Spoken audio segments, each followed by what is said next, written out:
कैसे एक अकेले शख्स ने महाराष्ट्र की राजनीति को हिलाकर रख दिया और उस शख्स का नाम है एकनाथ संभाजी शिंदे। पूरे महाराष्ट्र की राजनीति में उथल पुथल मचा दी है, महाराष्ट्र की राजनीति में भूचाल ला दी है और आज अकेले सरकार बनाने की कोशिश में लगे हैं। कौन है एकनाथ संभाजी शिंदे, कौन सी शक्ति इन्हें सपोर्ट कर रही है और उन्होंने महाराष्ट्र की राजनीति में उथल पुथल कैसे ला दिया है। कहानी बहुत इंटरेस्टिंग है, बड़े ध्यान से सुनिएगा। एकनाथ संभाजी शिंदे, ये नाम इस वक्त देश की राजनीति में चर्चाओं में है। कौन है ये एकनाथ शिंदे जिन्होंने महाराष्ट्र की राजनीति को हिलाकर रख दी। जो कभी महाराष्ट्र की राजनीति में सरकार के साथ ढाल बनकर खड़ा हुआ था, आज उसने उसी सरकार की नींव हिलाकर रख दी। एकनाथ शिंदे का जन्म 9 फरवरी 1964 को सतारा जिले में हुआ था। एकनाथ शिंदे 1997 महानगर पालिका के पार्षद चुने गए और 2001 में नगर निगम सदन में विपक्ष के नेता भी रहे। इसके बाद 2002 में दूसरी बार नगर निगम परिषद के पार्षद बने और 3 साल तक उन्होंने स्टैंडिंग कॉमेडी भी की है। एकनाथ शिंदे ठाणे की खोपड़ी पंच पखाड़ी सीट से साल 2004 में पहली बार विधायक निर्वाचित हुए।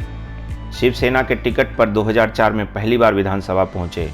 इन्होंने 2009 में, 2014 में, 2019 में विधानसभा सदस्य निर्वाचित हुए। एकनाथ शिंदे महाराष्ट्र के कैबिनेट के मंत्री 2014 से लेकर 2019 तक रहे। एकनाथ शिंदे के जन्म का नाम एकनाथ संभाजी शिंदे है। उनकी जीवन संगिनी का नाम लता है। उनके बच्चे का नाम श्रीकांत शिंदे है। एकनाथ शिंदे की नाराजगी काफ़ी समय से चली आ रही थी।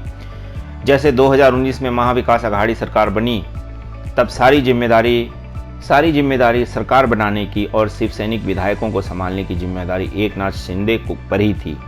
एकनाथ शिंदे ही वह व्यक्ति थे जिन्होंने अजीत पवार टूटकर बीजेपी के साथ मिलकर सरकार बना ली और जब शपथ ग्रहण ली तो सारे टूटे हुए विधायक एकनाथ शिंदे लेकर आए थे। और उस वक्त एकनाथ शिंदे का नाम भी मुख्यमंत्री की रेस में चल रहा था, लेकिन उसके बाद जब सरकार बनी तो एकनाथ शिंदे को नया पोर्टफोलियो दिया गया, उन्हें मुख्यमंत्री नहीं बनाया गया, और वो नया पोर्टफोलियो भी काफ़ी महत्वपूर्ण था, लेकिन वो उनके हिसाब से महत्वपूर्ण, एकनाथ शिंदे जी के हिसाब से महत्वपूर्ण नहीं था जितना बड़ा रोल उन्होंने सरकार बनाने में अदा किया था। और उसके बाद यह काफ़ी बीच में खबरें आ रही थी कि एकनाथ शिंदे जो सरकार से नाराज चल रहे हैं। एकनाथ शिंदे जब 16 साल के थे तब उन्होंने परिवार की मदद करने के लिए काफ़ी लंबे समय तक ऑटो रिक्शा चलाया। एकनाथ शिंदे एक ज़माने में ऑटो ड्राइवर थे। इसके अलावा पैसा कमाने के लिए उन्होंने फैक्ट्रियों में काम भी किया।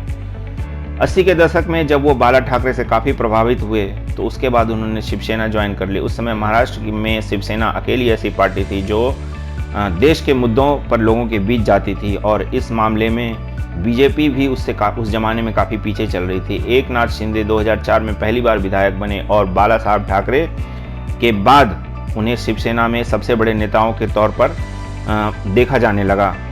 हालांकि पिछले 2 वर्षों में उनका जो यह कद है काफ़ी घट गया था। जब से सरकार बनी है तब से उनका राजनीतिक कद घटा दिया गया था, जिससे एकनाथ शिंदे नाराज रहने लगे। असल में एकनाथ शिंदे पार्टी में सिर्फ एक नाम नहीं रह गए और उन्हें उससे भी ज़्यादा महत्व नहीं दिया जा रहा था, जिस कारण से वो परेशान हो गए। आज के दिन में महाराष्ट्र के लोग, महाराष्ट्र की जनता, ठाणे की जनता, पालघर की जनता, नवी मुंबई की जनता कह रही है एकनाथ जी हम तुम्हारे साथ हैं। एकनाथ जी साहब है तो सरकार है। वो कहते हैं एकनाथ जी तुम आगे चलो, हम तुम्हारे साथ हैं। एकनाथ जी तुम हमारे अभिमान हो।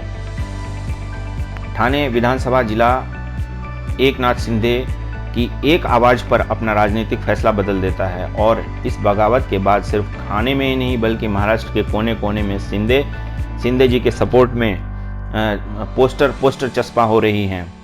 महाराष्ट्र के पालघर में ही एकनाथ शिंदे के समर्थन में पोस्टर लगे हैं और हर जगह शिंदे को शुभकामनाएं देते हुए पोस्टर में लिखा जा रहा है कि शिंदे जी साहब आगे बढ़ो, हम आपके साथ हैं। नवी मुंबई में पोस्टरों में लिखा है शिंदे जी तुम हमारा अभिमान हो। पालघर से लेकर नवी मुंबई और ठाणे तक ये पोस्टर गवाही दे रहे हैं कि शिंदे जी के समर्थन में लोग आ चुके हैं। मिस्टर एकनाथ शिंदे शिवसेना से क्यों अलग हुए, ये तो हो सकता है कोई वैचारिक मतभेद हो या फिर वो कोई बड़ा पोस्ट डिजर्व करते हों। अब महाराष्ट्र की सरकार में क्या होगा ये तो किसी को नहीं पता, लेकिन इतना ज़रूर पता है कि महाराष्ट्र की सरकार में भूचाल आ चुका है। धन्यवाद, थैंक यू। आपका इस वीडियो पर आने के लिए हृदय की गहराई से प्रेम पूर्वक धन्यवाद। Please like and subscribe this video.